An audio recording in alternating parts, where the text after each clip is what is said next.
प्यारे बच्चों नमस्कार। हमारा चैप्टर कौन सा चल रहा है? वर्ग वाला चैप्टर चल रहा है। और इस वर्ग में हमने अब तक क्या पढ़ लिया? अब तक हमने पूर्ण वर्ग संख्या पढ़ ली कि किसी संख्या का वर्ग है वो क्या होता है, पूर्ण वर्ग संख्या क्या होती है, पूर्ण वर्ग संख्या में इकाई का अंक कौन कौन सा नहीं हो सकता, अंत में शून्यों की संख्या कितनी होनी चाहिए, सम होनी चाहिए या विषम होनी चाहिए, किसी संख्या में इकाई का अंक है क्या है तो उसके वर्ग में इकाई का अंक क्या आएगा। ये सारी चीजें हमने अब तक पढ़ ली। अब हम कुछ प्रतिरूप पढ़ेंगे। प्रतिरूप यानी कि कुछ ऐसे प्रतिरूप है जिनका हम वर्ग निकालें तो हम आगे के स्टेप का आसानी से निकाल सकते हैं। जैसे हमें पता है 1 का वर्ग है 11 का वर्ग है वो 121।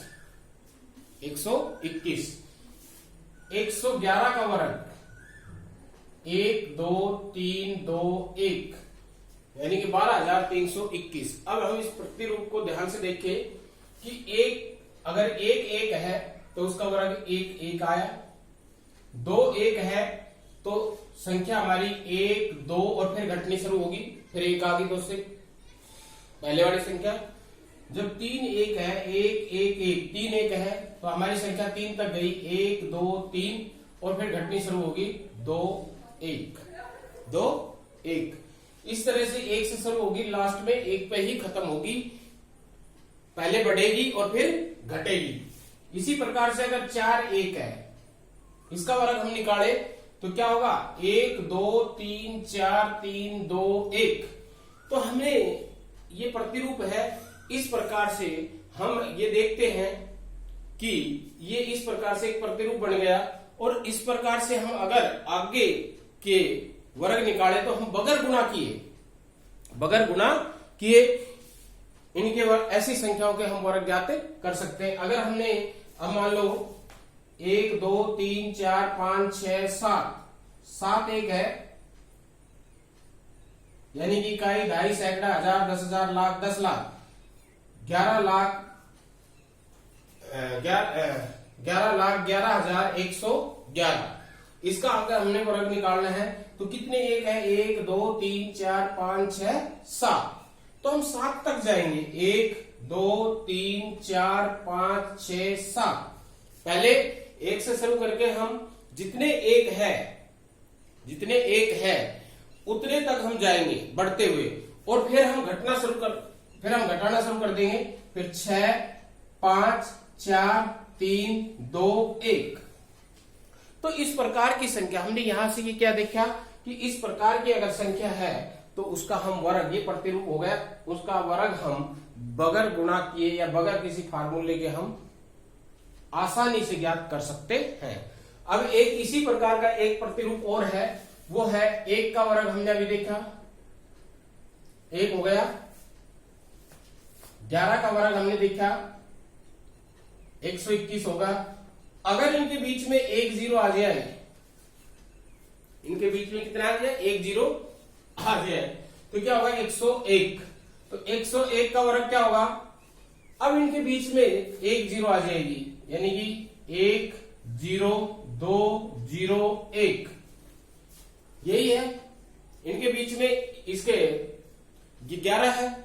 अब 11 के बीच में 1 0 आ गया यानी कि 101 हो गया। तो इनके बीच में जो अंक है इनके बीच में 1 1 0 आ गई। इसी प्रकार से अगर ये हो तो इनके बीच में 2 2 0 आ जाएगी। कितनी 0 आ जाएगी? 2 2 1 आ जाएगा लास्ट में। 3 हो तो 3 3 आ जाएगी। 3 है तो 3 3 0 आ जाएगी।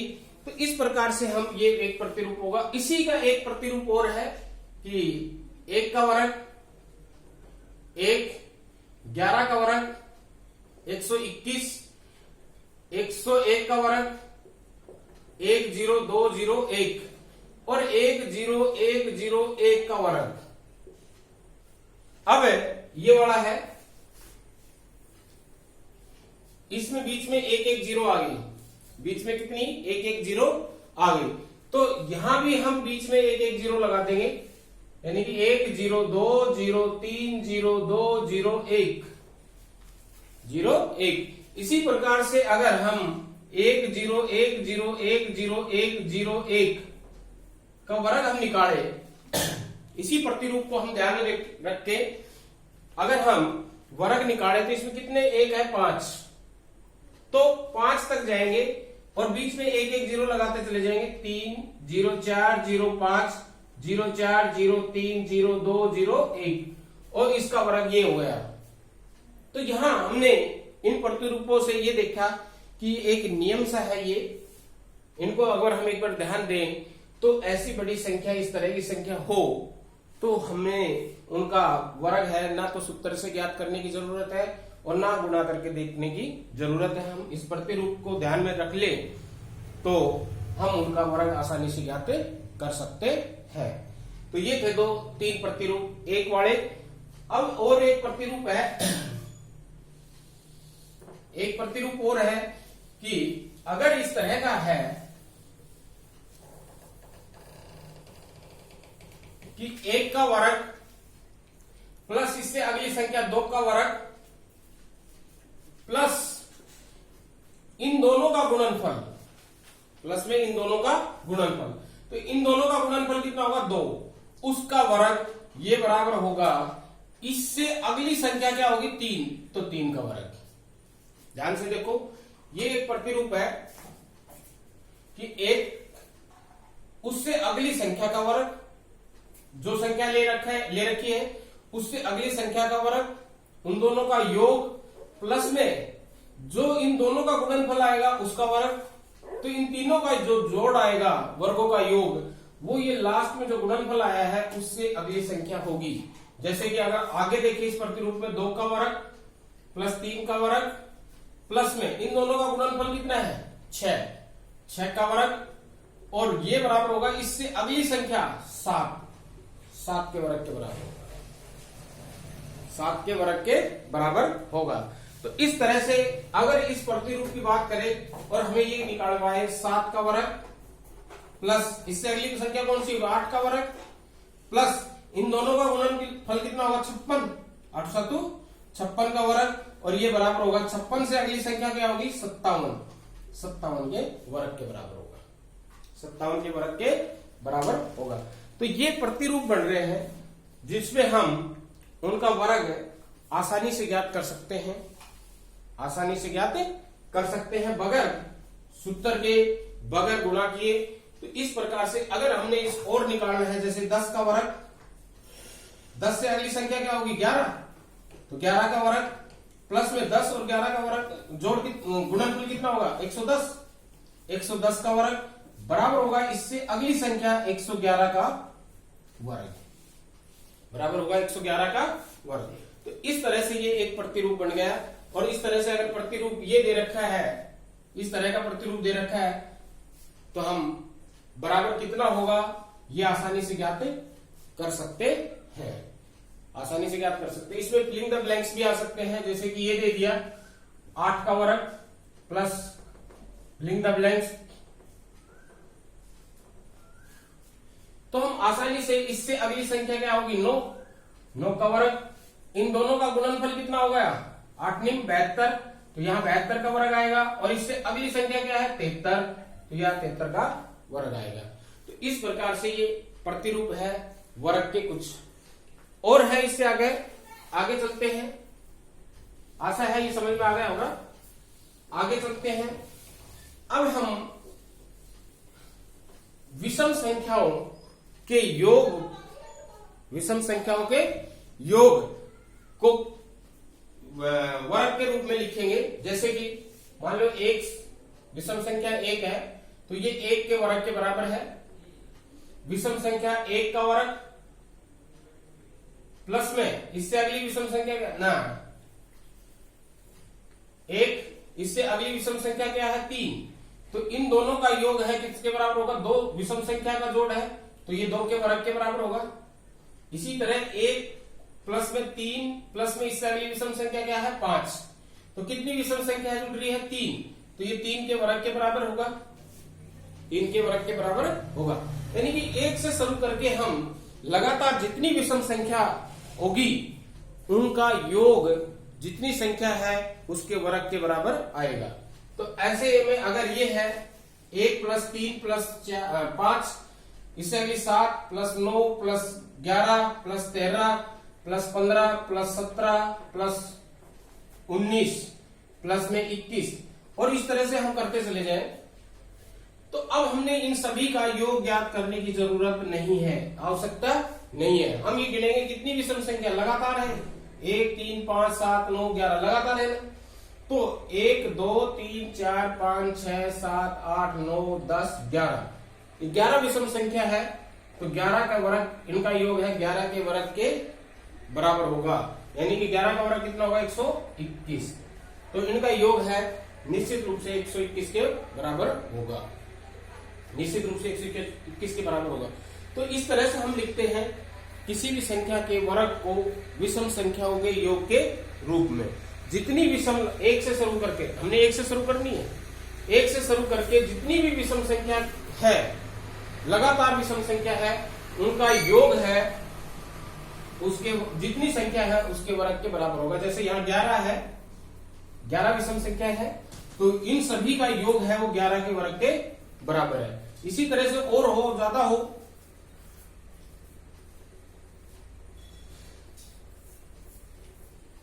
अब बड़ी संख्या है 21 11 12 13 14 15 16 17 18 19 और ये 20। अभी 20 संख्या है, विषम संख्या है लगातार। अगर हम इन 20 संख्याओं को जोड़ें तो हमारा बहुत ज्यादा समय लगेगा, बहुत ज्यादा समय लगेगा इसमें जोड़ने में। लेकिन अगर हमें ये पता है कि ये किसके बराबर 20 है, तो 20 के वर्ग के बराबर यानी कि 400, तो इन सबका जोड़ है वो कितना होगा 400। तो एक ये प्रतिरूप है, यानी कि किसी भी वर्ग संख्या को विषम संख्याओं के योग के रूप में लिखना, योग के रूप में लिखना। तो एक ये था। इसके बाद एक चीज और आती है इसमें कि दो लगातार संख्या है, उनके वर्गों के बीच में कितनी संख्या होगी। जैसे कि 2 के वर्ग और एक संख्या 2 है और एक है 3, लगातार होनी चाहिए, ये कंटिन्यू होनी चाहिए, लगातार होनी चाहिए। इनके बीच में कितनी संख्याएं होगी, इनके वर्गों के योग बीच में तो 2 का वर्ग कितना होगा 4, 3 का वर्ग कितना होगा 9, तो इनके बीच में कितनी संख्या है 5 6 7 8, यानी कि 4 संख्या है। इनके बीच में कितनी संख्या है 4। तो इस तरह से अगर छोटी संख्या है ये और उनके बीच की हमें संख्या ज्ञात करनी है, तो हम इस तरह से ज्ञात कर सकते हैं, दोनों के वर्गों को निकाल ले, फिर उनके बीच की संख्या निकाल। लेकिन अगर बड़ी संख्या हो जैसे कि हमने निकालना है 51 के वर्ग और 52, 51 से अगली संख्या कौन सी है 51 के वर्ग और 52 के वर्ग के बीच में कितनी संख्याएं हैं, तो हम कैसे निकालेंगे। फिर हमने 51 का वर्ग करें, फिर 52 का वर्ग करें और फिर उनके बीच की जितनी संख्या है उनको सबको लिखें, तो ये बहुत मुश्किल काम हो जाएगा, समय भी ज्यादा लगेगा, गलती होने के चांस भी ज्यादा होंगे। लेकिन अगर हमें ये नियम पता है, सूत्र पता है, जैसे कि इसमें 2 और 3 के बीच में कितनी संख्याएं हैं, इन दोनों का योग कितना होगा 5, दोनों के योग में से 1 घटा दें तो कितना आ गया 4, और 4 ही इसके बीच में संख्याएं हैं। तो इसी प्रकार से अगर इन दोनों के बीच की संख्या पूछे, इन दोनों के वर्गों के बीच में कितनी संख्याएं हैं, तो हम आसानी से ज्ञात कर सकते हैं। इन दोनों का योग करेंगे और उसमें से 1 घटा देंगे, तो दोनों का योग कितना होगा 103, और उसमें से 1 घटा दिया कितना होगा 102। तो इन दोनों के बीच में 102 संख्या होगी। कितनी संख्या होगी 102। तो ये थे इसमें कुछ प्रतिरूप और कुछ छोटे छोटे नियम जो हम आसानी से ज्ञात कर सकते हैं। जैसे कि किसी पूर्ण वर्ग संख्या को हम विषम संख्या के योग के रूप में लिख सकते हैं। अगर कंटिन्यू विषम संख्या है उनका योग ज्ञात करना है तो हम ये देख लेंगे कितनी विषम संख्या है तो उनका योग उसके वर्ग के बराबर होगा। या हमने दो पूर्ण वर्ग संख्या है उनके वर्गों के बीच में कितनी संख्या है ये ज्ञात करना है तो इसके लिए क्या नियम है, इन दोनों संख्याओं को हम जोड़ देंगे और जो योग में से एक घटा देंगे। ये उन दोनों संख्याओं के वर्गों के बीच संख्या होगी। तो ये था इस चैप्टर में, इस एक्सरसाइज में 6.1 में। तो आशा है सभी के समझ में आ गया होगा। तो आज के लिए इतना ही। Thank you.